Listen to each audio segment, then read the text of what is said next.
CM Nitish ने विधानसभा अध्यक्ष और विधान परिषद के सभापति से की मुलाकात। डिप्टी सीएम तारकिशोर और शिक्षा मंत्री विजय चौधरी भी रहे मौजूद।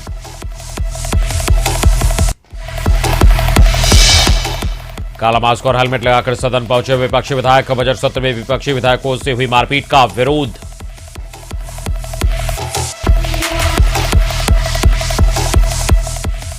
पटना सिटी में व्यापारी की गोली मारकर हत्या। घटना से गुस्साए लोगों ने आग की आगजनी। सड़क पर जमकर हंगामा।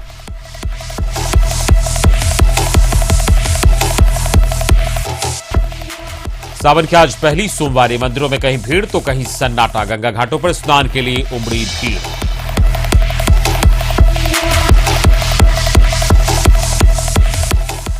और सुल्तानगंज के जहाज घाट पर हादसा। गंगा स्नान के दौरान 3 श्रद्धालु डूबी। एक का शव बरामद, 2 की तलाश जारी।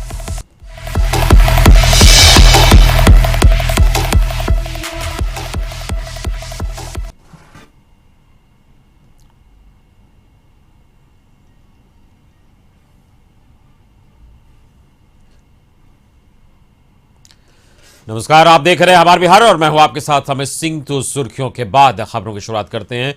एनडीए विधानमंडल दल की बैठक जारी है। सीएम नीतीश की अध्यक्षता में यह बैठक हो रही है। विधानसभा सत्र को लेकर बन रही इसमें रणनीति। तो आज विधानमंडल एनडीए विधानमंडल दल की बैठक हो रही है। सीएम नीतीश की अध्यक्षता में बैठक हो रही है और आज से विधानमंडल के मानसून सत्र की शुरुआत भी हुई है। इसके बाद आपको बता दें कि यह बैठक हो रही है। विधानसभा सत्र को लेकर रणनीति पर यहां चर्चा हो रही है। तो एनडीए विधानमंडल दल की बैठक जारी है इस वक्त और विधानसभा सत्र को लेकर यहां रणनीति बनाई जा रही है कि किस तरीके से जो महत्वपूर्ण विधेयक हैं वो पेश कराए जाएं। और आज से विधानमंडल के मानसून सत्र की शुरुआत भी हुई है और आज की कार्रवाई के बाद दोनों सदन स्थगित तो हो गया, जिसके बाद ये बैठक चल रही है। Bureau chief Ashok Mishra phone line पर जुड़े हमारे साथ। जी अशोक, विधानमंडल दल के बैठक वहां पर चल रही है और आज से विधानमंडल के मानसून सत्र की शुरुआत भी हुई है। कितना अहम माना जा रहा है बैठक? बिल्कुल, देखिए एनडीए विधानमंडल दल की बैठक शुरू हो गई है और विधानसभा के जो नए सेंट्रल हॉल में ये बैठक मुख्यमंत्री नीतीश कुमार की अध्यक्षता में हो रही है। और इस बैठक में मुख्य रूप से एनडीए गठबंधन के जो सभी बड़े नेता हैं और दोनों सदनों के जो सदस्य हैं वो बैठक में शामिल हैं। और इसका मुख्य उद्देश्य यही है कि विधानसभा का जो मानसून सत्र है उसमें राज्य सरकार ने जो भी विधेयक है उस विधेयक को किस तरह से विधानसभा और विधान परिषद से पास कराना है। फिर द्वितीय अनुपूरक बजट जो है 2020-21 का उसको पास कराना है। ये सरकार के सामने एक बड़ी चुनौती है, क्योंकि विपक्षी सदस्यों के जो तेवर है और खास करके पिछले आज को जो पुलिसिया पिटाई का मामला आया है विपक्षी सदस्यों के साथ, उसको लेकर के आज विपक्षी सदस्यों की भी बैठक हुई में और विपक्ष का डिमांड है कि इस पर सदन में चर्चा होनी चाहिए। इसको लेकर के तेजस्वी यादव के नेतृत्व में सभी विपक्षी सदस्य विधानसभा अध्यक्ष से भी मिले हैं और उन्होंने कहा है कि जो बजट सत्र में विपक्षी सदस्यों के साथ पुलिसिया पिटाई हुई है उस पर सदन में फिर चर्चा है और मुख्यमंत्री माफी मांगी, नहीं तो फिर हम सदन को चलने नहीं देंगे। तो ऐसी परिस्थिति में विपक्षी सदस्यों के तेवर की विपक्षी सरकार का जो काम है उसको किस तरह से निर्बाध रूप से उसको निकाला जाए, इसको लेकर के सदस्यों की बैठक हो रही है। मुख्यमंत्री नीतीश कुमार उन्हें गाइड करेंगे, उन्हें निर्देशित करेंगे कि किस तरह विधेयक सदन में पेश हो। जी बिल्कुल अशोक, यहाँ पर जो अगर विपक्षी विधायकों की तेवर की आज की हम बात करें तो जिस तरीके से हेलमेट और झाल लेकर पहुंचे थे और काला मास्क लगाकर पहुंचे विधानसभा, तो उसको लेकर लगता है कि ये सत्र काफी हंगामेदार होगा। हालांकि विधानमंडल दल की बैठक वहां चल रही है, सरकार की कोशिश होगी महत्वपूर्ण विधेयक पास कराने की, लेकिन क्या लग रहा है छोटा सत्र सदन के आने वाले समय को लेकर? बिल्कुल, देखिए सदन में जो विपक्षी सदस्यों की संख्या है वो काफी बेहतर है और सत्ता पक्ष के बीच में कांटे एक तरफ से कहिए कि टक्कर है। तो ऐसी परिस्थिति में विपक्षी सदस्यों का तेवर वो काफी गर्म है और यही वजह है कि आज पहले ही विपक्षी सदस्यों ने अपने तेवर का इजहार किया है और खास करके के विरोध में काला मास्क लगा करके वो सदन के अंदर आए। तो विपक्षी सदस्यों ने साफ तौर पर कहा कि अगर उसे न्याय नहीं मिलता है, सरकार माफी नहीं मांगती है तो सदन को चलने नहीं। ऐसी परिस्थिति में अगर सदन की कार्यवाही बाधित होती है तो सरकार के पास विधेयकों को पास कराना एक बड़ी चुनौती होगी और उस चुनौती से निपटने के लिए मुख्यमंत्री अपने विधायकों को टिप्स दे रहे हैं और वो बता रहे हैं किस तरह से निपटना है इस चुनौती से। और तो सरकार की चाहे वो क्वेश्चन आवर हो या फिर विधेयकों पर चर्चा हो, सब जी, इस पूरी जानकारी के लिए बहुत बहुत शुक्रिया अशोक आपका। अशोक मिश्र और ब्यूरो चीफ हमारे इस वक्त बता रहे थे कि किस तरीके से वहां पर विधानमंडल दल के एनडीए की बैठक हो रही है और इसमें रणनीति बनाई जा रही है कि किस तरीके से सरकार महत्वपूर्ण विधेयक को इस सत्र के दौरान पास कराए। हालांकि जो विधायक आज पहुंचे विधानसभा, जिस तेवर में विपक्षी विधायक दिख रहे थे, निश्चित तौर पर ये संभावना जताई जा रही है कि जो सत्र है वो हंगामेदार जरूर होगा। तो सीएम नीतीश की अध्यक्षता में बैठक हो रही है, एनडीए विधानमंडल दल की बैठक चल रही है और इसमें सीएम मंत्रणा कर रहे हैं और ये टिप्स दे रहे हैं कि किस तरीके से सदन के अंदर जो सरकार के महत्वपूर्ण विधेयक है उसको पास कराया जाए और जो विपक्षी विधायक हैं उनके वो जिस तरीके से वहां आज विरोध प्रदर्शन कर रहे थे और सांकेतिक रूप से वो काला मास्क लाकर पहुंचे थे और हेलमेट लगाकर पहुंचे थे, कहीं झाल लेकर भी कुछ विधायक पहुंचे थे। तो उसको देखते हुए उनके जो तेवर हैं उसका अंदाजा लगाया जा रहा है और साथ ही एनडीए विधानमंडल दल के जो नेता है वो इसमें चर्चा करें कि कैसे सरकार को इससे निपटना है और सरकार कैसे महत्वपूर्ण विधेयक को पास कराएगी सत्र में।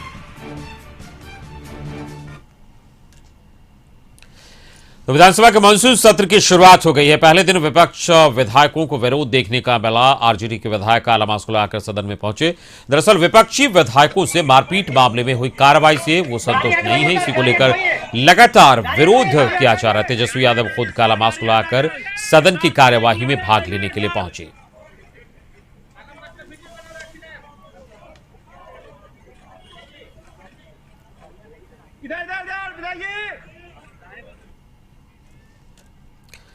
और इसके अलावा कुछ विधायक हेलमेट लगाकर भी पहुंचे। विधायक सतीश कुमार और मुकेश रोशन हेलमेट लगाकर पहुंचे थे। हालांकि मार्शल ने उनका हेलमेट उतारकर जमा करवा लिया, उसके बाद उन्हें अंदर जाने दिया गया। आरजेडी विधायक हेलमेट के साथ साथ फास्ट एड किट लेकर भी आए थे। उन्होंने कहा कि विधानसभा आने में उन्हें डर लग रहा है। तो आप देख सकते हैं किस तरीके से तस्वीरों में ये जो माननीय है वो हेलमेट लगाकर पहुंचे हैं और उनका साफ तौर पर कहना है कि विधानसभा आने में डर लग रहा है। पिछले सत्र में जिस तरीके से यहां हंगामा हुआ था और मारपीट की घटना हुई थी, इसको लेकर ये डरे हुए हैं और फर्स्ट एड किट और हेलमेट के साथ पहुंचे हैं विधानसभा। सेल्फ डिफेंस में हम लोग लगाए हैं हेलमेट, चूंकि मार के सिर फोड़ दिया गया था पिछले ही सदन में जब बजट सत्र चल रहा था। पिछले 23 मार्च को जो विधायकों के ऊपर हमला कराया गया, एसडीओ, डीएसपी, एएसपी, डीएम, ये सब पर कोई कार्रवाई नहीं हुआ। एक सिपाही पर बस कार्रवाई किया गया। एक दो सिपाही को कार्रवाई करने से क्या ये सही हो जाएगा? इंसाफ मिलेगा किसी? और मुझे अभी भी डर लग रहा है कि न जाने पुलिस का कब लाठीचार्ज हो जाएगा, पुलिस कब बाहर निकाल कर फेंक देगी। इन तमाम बातों लेके डर हो रहा है, इसलिए हम आज काला मास्क। विधायकों को विधानसभा के अंदर गत विधानसभा में जो अपमानित किया गया, इसीलिए काला मास्क पहनना है। हम लोग अपना काला मास्क पहनकर एक विरोध। तो वही सत्र शुरू होने से पहले माले विधायकों ने प्रदर्शन किया। माले विधायकों ने सदन में पिछली बार हुई मारपीट समेत कई मुद्दों को लेकर विधानसभा के बाहर प्रदर्शन किया। उन्होंने कहा कि कार्रवाई के नाम पर सिर्फ लीपापोती हो रही है। प्रजातांत्रिक देश और राज्य में यह विरोध प्रदर्शन और विरोध की अभिव्यक्ति बहुत स्वाभाविक है। इसलिए सारे विधायक विधानसभा चलने देंगे आप लोग। ये हम लोग तय करेंगे कि सरकार का एटीट्यूड क्या होता है। सरकार का एटीट्यूड यदि अपोलोजाइजिंग हुआ, यदि उनको खेद है, उन्होंने यदि उसके लिए माफी मांगी, तो हम उसके बारे में विचार करेंगे। बिहार में अब मंत्रियों का कोई पदाधिकारी गुंडा नहीं है। नीतीश कुमार जी कोरोना के नाम पर फंड ले लिए हैं, तो पब्लिक ने झाल दिया है, कहा कि आपका झाल बजाने वाला विधायक बन रहा है, तो नीतीश कुमार जी को हम झाल दे।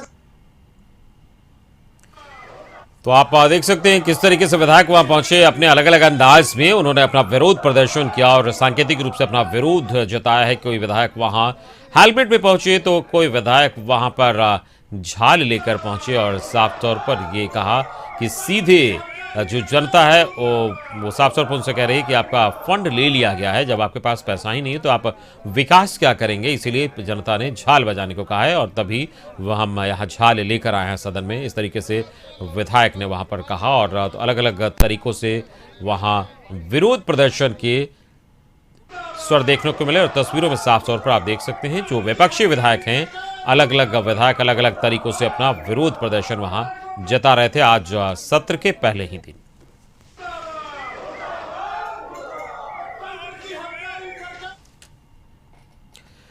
बिहार विधानसभा के मानसून सत्र के पहले दिन की कार्यवाही को लेकर एमएलसी संजय मयूर ने कहा कि कोरोना काल में सदस्यों के हुए आकस्मिक मृत्यु पर मौन रखा गया। इसी के साथ विपक्ष पर हमला करते हुए एमएलसी संजय मयूर ने कहा कि विपक्ष का काम सदन में हंगामा करना है। सदन में विकास की बातें होती है और प्रत्येक दिन महत्वपूर्ण होता है, लेकिन राष्ट्रीय जनता दल, कांग्रेस पार्टी, इनको सदन में विकास की बातों से चिढ़ है। ये लाल कपड़ा की तरह भड़कते हैं और इसी भड़कने के तहत वो सदन से बाहर रहते हैं। आज ही मैंने देखा है, लोग हेलमेट लगा के आ रहे हैं, काला पट्टी लगा के आ रहे हैं। किस तरह की बात कर रहे हैं? सदन के अंदर आइए, हम बहस को तैयार हैं। बिहार के विकास की जब जब बातें होंगी, नीतीश कुमार सरकार साथ होगा। आज जिस तरह से इस कोरोना काल में विधान परिषद के कई सदस्यों का, लोकसभा और राज्यसभा के सदस्यों का, कई साहित्यकार, कई चिकित्सक इस बीच हमारे बीच से चले गए हैं, हम उनके लिए सच्ची श्रद्धांजलि बिहार विधान परिषद की ओर से अर्पित करते हैं। तो आपने देखा किस तरीके से संजय मयूर ने कहा कि विपक्ष का काम ही हंगामा करना है। सीएम नीतीश ने विधानसभा अध्यक्ष और विधान परिषद के सभापति से मुलाकात की है। डिप्टी सीएम तारकिशोर और शिक्षा मंत्री विजय चौधरी भी उनके साथ इस दौरान थे। तो आप देख सकते हैं तस्वीरों में कैसे आज सत्र के पहले दिन वहां पर विधानसभा अध्यक्ष से मुलाकात करने के लिए पहुंचे मुख्यमंत्री नीतीश कुमार और इस दौरान उनके साथ तारकिशोर प्रसाद और शिक्षा मंत्री विजय कुमार भी मौजूद थे। तो बुके देकर उन्होंने स्वागत किया। बिहार दौरे के दौरान आरा पहुंचे जदयू संसदीय बोर्ड के अध्यक्ष उपेंद्र कुशवाहा ने तेजस्वी यादव को राजनीति में सीखने और ट्रेनिंग लेने की नसीहत दी है। उपेंद्र कुशवाहा ने मानसून सत्र को लेकर कहा कि सरकार हर सवाल के जवाब देने को तैयार है। वहीं उन्होंने तेजस्वी और तेज प्रताप को सीएम नीतीश कुमार पर जुबानी हमले में शब्दों का चयन सही तरीके से करने की भी सलाह दी। वहीं कुशवाहा ने कहा कि राजनीति में तेजस्वी यादव को अनुभवहीनता की कमी है, जिसके लिए तेजस्वी यादव को राजनीति में ट्रेनिंग लेने की जरूरत है। साथ ही उन्होंने कहा कि तेजस्वी तेज प्रताप अपने पिता की भी इज्जत नहीं करते। आज से मानसून सत्र की शुरुआत हो रही है और सत्र हंगामेदार होने की उम्मीद है। लगातार विपक्ष के तेवर काफी तल्ख है। सर, आज से मानसून सत्र की शुरुआत हो रही है, कितने तैयार हैं आप लोग? नहीं, हम लोग पूरे तौर से तैयार हैं। जो भी सरकार का काम है चारों तरफ हम देख ही रहे हैं और सब लोगों को मालूम है विपक्ष के पास कुछ मुद्दा ही नहीं है। अब जब मुद्दा नहीं होता है तो सीधे लोग हंगामा पर उतर आते हैं, वो अलग बात है, लेकिन बिल्कुल हर तरह से तैयारी है। विपक्ष के जो शब्द हैं, खासतौर पर तेजस्वी यादव जिस शब्दों का इस्तेमाल करते हैं मुख्यमंत्री के ऊपर, आपको लगता है कि संसदीय प्रणाली में इस तरह के शब्दों का प्रयोग करना कितना जायज है? क्या सलाह देंगे आप? देखिए, बिल्कुल गलत है इस तरह के शब्दों का प्रयोग।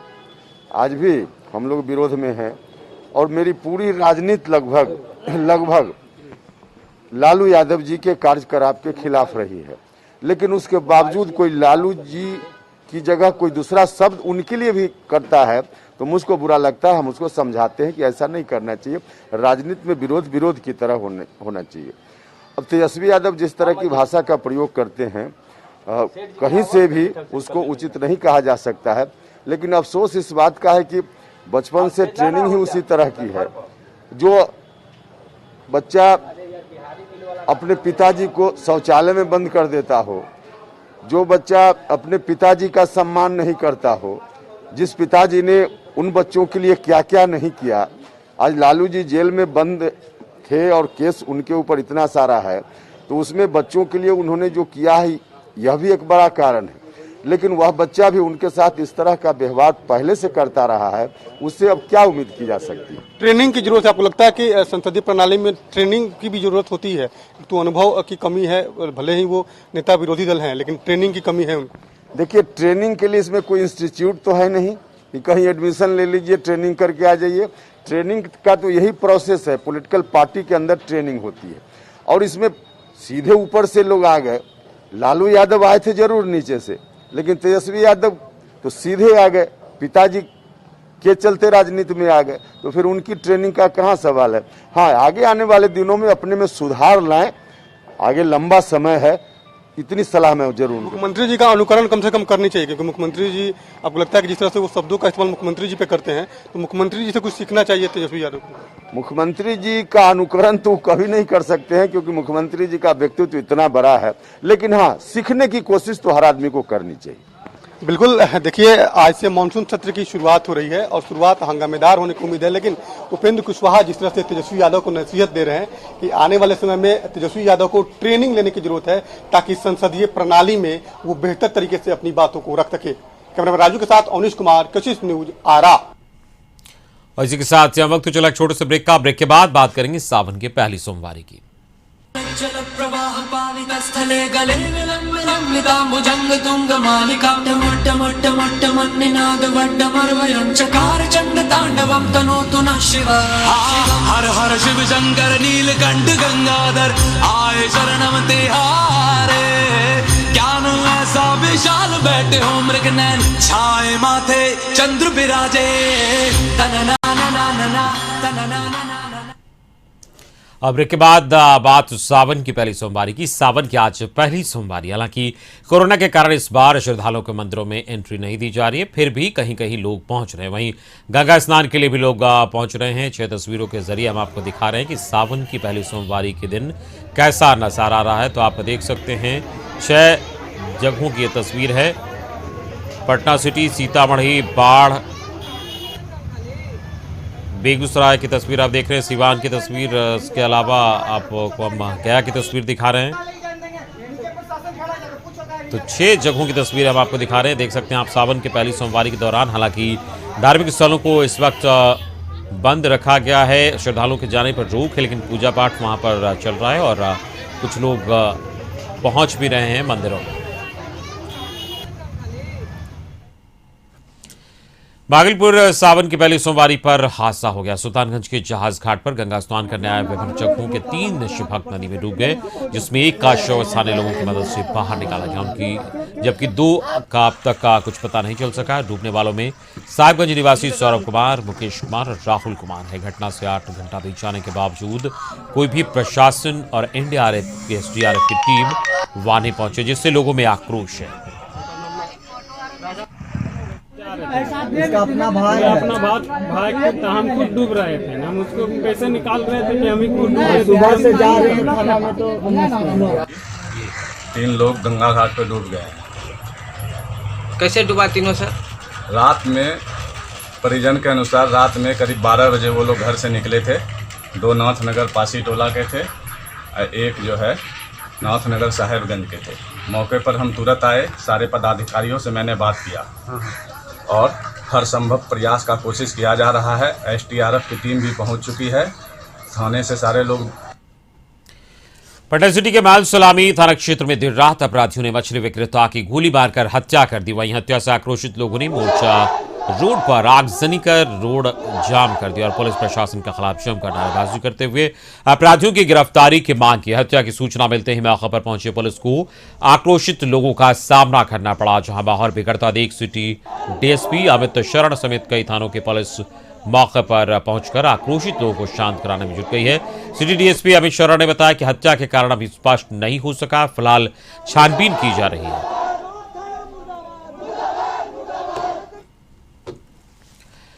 नालंदा में सरबेरा थाना क्षेत्र के मल्लमा गांव स्थित जीवी खंधा में मां बेटे का शव मिला है। आशंका जताई जा रही है कि 2-3 दिन पहले ही दोनों की मौत हो गई थी। सूचना पाकर मौके पर पहुंची सरबेरा थाना पुलिस ने शव को पोस्टमार्टम के लिए सदर अस्पताल भेज दिया। मृतका मलमा गांव निवासी पप्पू यादव की पत्नी कविता देवी और उसका बेटा है। घटना के संबंध में बताया जा रहा है कि मृतका अक्सर ससुराल से अपने मायके भाग जाया करती थी। वहीं आशंका भी जताई जा रही है कि भागने के दौरान गहरे पानी में बच्चे के साथ गिर जाने से डूबकर उनकी मौत हुई है। गौरतलब है कि ये घटना पति से फरार हो गया, जबकि सास मौजूद है। वहीं 2-3 दिन से पत्नी और बच्चे के लापता होने की सूचना भी थाने में नहीं दी गई थी। एनडीए विधानमंडल दल की बैठक का बहिष्कार हुआ है। वीआईपी पार्टी ने इसका बहिष्कार किया है। एनडीए की सहयोगी पार्टी है वीआईपी। तो बड़ी खबर इस वक्त आपको बता दें कि वीआईपी पार्टी ने बहिष्कार किया है एनडीए विधानमंडल दल की बैठक के दौरान, और एनडीए की सहयोगी पार्टी है वीआईपी और इसने बैठक का बहिष्कार किया है। संवाददाता मरगू आलम फोनलाइन पर जुड़े इस वक्त। मरगूब, एनडीए के सहयोगी दल जो वीआईपी है उसने बैठक का बहिष्कार किया है, क्या वजह सामने आ रही है? देखिए, सबसे बड़ी खबर इस समय कशिश न्यूज पर हम अपने दर्शकों को बता रहे हैं। हमने सूत्रों से जानकारी मिली है, वीआईपी पार्टी के जो राष्ट्रीय अध्यक्ष है मुकेश सहनी, जो नीतीश मंत्रिमंडल में मंत्री भी हैं, उन लोगों ने एनडीए की बैठक का बहिष्कार कर दिया है। यह बैठक अभी विधानसभा के सेंट्रल हॉल में चल रही है और बैठक में मुख्यमंत्री नीतीश कुमार बैठक की अध्यक्षता कर रहे हैं, जो एनडीए विधायक दल के नेता भी हैं। मुकेश सहनी कल की घटना से नाराज हैं, बीजेपी पर आरोप लगा रहे हैं, योगी आदित्यनाथ के सरकार पर आरोप लगा रहे हैं कि इन लोगों ने तानाशाही किया है। और चूंकि विपक्ष में कह सकते हैं कि नहीं है वो, और चूंकि सरकार में है तो उनका दायित्व बनता है कि अपने वो बातों को रखें। यही कारण है कि वीआईपी पार्टी ने बहिष्कार कर दिया है। और बड़ी खबर इस समय हमारे पास है, हम अपने सूत्रों से चला रहे हैं और पूरी दावे के साथ चला रहे हैं कि वीआईपी पार्टी ने बहिष्कार कर दिया है और निश्चित तौर पर कहीं ना कहीं नाराजगी है, एनडीए में नाराजगी है। और इस पूरे मामले में देखना होगा कि मुकेश सहनी क्या बयान देते हैं। फिलहाल अभी की खबर, एनडीए विधायक दल की बैठक का वीआईपी पार्टी ने बहिष्कार कर दिया। जी मरगूबा, उत्तर प्रदेश की घटना को लेकर ये नाराजगी जाहिर कर रहे हैं, लेकिन बैठक में आकर वो अपनी बात रख सकते थे। तो क्या ये जो एक उसका बहाना लिया जा रहा है और कहीं जो राजनीतिक उथल पुथल को लेकर लगातार बयानबाजी हो रही है, उसको लेकर कुछ संकेत तो नहीं है? अमित जी, बिल्कुल आपने सही सवाल उठाया। हालांकि ये कह पाना भी बहुत जल्दीबाजी है, लेकिन आपको पता है कि पृष्ठभूमि बहुत दिन पहले से कहीं ना कुछ न कुछ रखी जाती है और शायद ये तो मुकेश सहनी बताएंगे। लेकिन कल जो घटना घटी उसके बाद उनका बहिष्कार करना आज एनडीए विधायक दल की बैठक का, ये बड़ी खबर है। और शायद इसके पीछे कई बातें हो सकती हैं, कई राजनीतिक चाल हो सकती हैं, कई राजनीतिक वैसी बातें हो सकती है जो मुकेश सहनी आज तक प्लेटफॉर्म पर नहीं बता पाए हों। लेकिन कल उत्तर प्रदेश की घटना तत्कालिक हो सकती है, लेकिन अभी ये बड़ी खबर है। और फिलहाल इस पूरी बड़ी खबर में एनडीए के सभी बड़े नेताओं के लिए एक संदेश गया है कि मुकेश सहनी को कैसे मनाया जाए, उत्तर प्रदेश में उनके लिए कैसे दरवाजे खोले जाए, यह कहना मुश्किल है। लेकिन फिलहाल अभी इतना कह पाना बहुत ही जल्दीबाजी होगी कि आगे क्या होगा। लेकिन इतनी जरूर है कि एनडीए विधायक दल का बहिष्कार करके कहीं न कहीं मुकेश सहनी ने एक बड़ा मैसेज देने की कोशिश की है बीजेपी के आला कमान को कि अगर उत्तर प्रदेश में उनके साथ गलत हुआ तो बिहार में इसका असर साफ देखने को मिलेगा। जी चलिए, इस पूरी जानकारी के लिए बहुत बहुत शुक्रिया मरगूब आलम आपका। संवाद था मरगूब आलम हमें बता रहे थे कि किस तरीके से वहां बैठक का बहिष्कार किया वीआईपी पार्टी ने। तो एनडीए विधायक दल की बैठक का बहिष्कार किया है वीआईपी पार्टी ने और मुकेश सहनी इसको लेकर नाराज है। जो उत्तर प्रदेश में घटना उनके साथ हुई उसको लेकर नाराजगी जाहिर की है और लगातार ये जो बैठक चली उसका उन्होंने बहिष्कार किया है। तो बड़ी खबर इस वक्त की आपको बता दें कि एनडीए विधायक दल की बैठक का वीआईपी पार्टी ने बहिष्कार किया है। खबरों में आगे बढ़ते हैं। दरभंगा में कुशेश्वर स्थान बाढ़ से सबसे ज्यादा प्रभावित होता है। अब हालात ऐसे हो गए कि बाढ़ का पानी कुशेश्वर स्थान थाने में भी प्रवेश कर गया। बाढ़ का पानी थानाध्यक्ष के चैम्बर से लेकर वायरलेस सेंटर वाले कमरों सहित पूरे थाने में फैल गया है।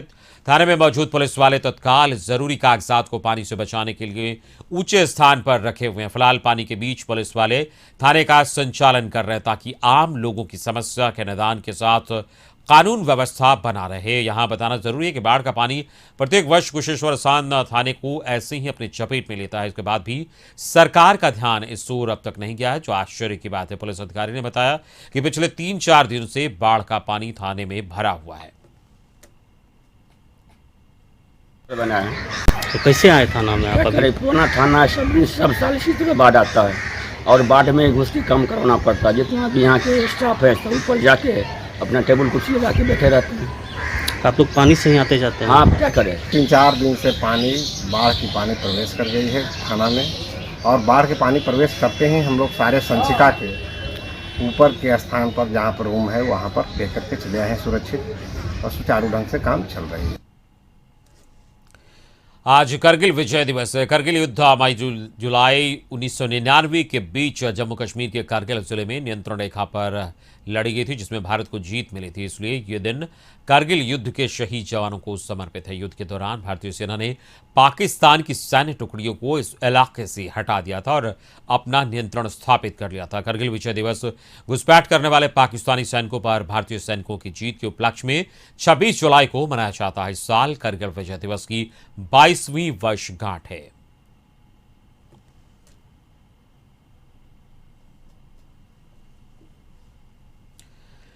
करगिल विजय दिवस के अवसर पर सीतामढ़ी में एसएसबी 91वीं बटालियन की तरफ से स्वर्णदीक्षा कार्यक्रम का आयोजन किया गया।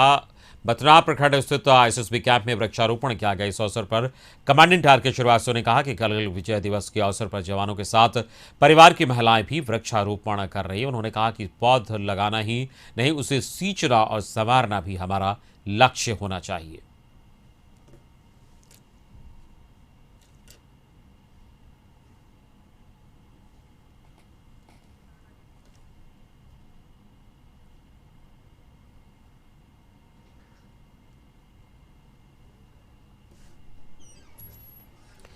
तो हमारे बिहार के इस बुलेटिन में फिलहाल इतना ही। छोटे से अंतराल के बाद देखिए हमारे झारखंड सहयोगी राहुल ओझा के साथ। फिलहाल मुझे दीजिए इजाजत। नमस्कार।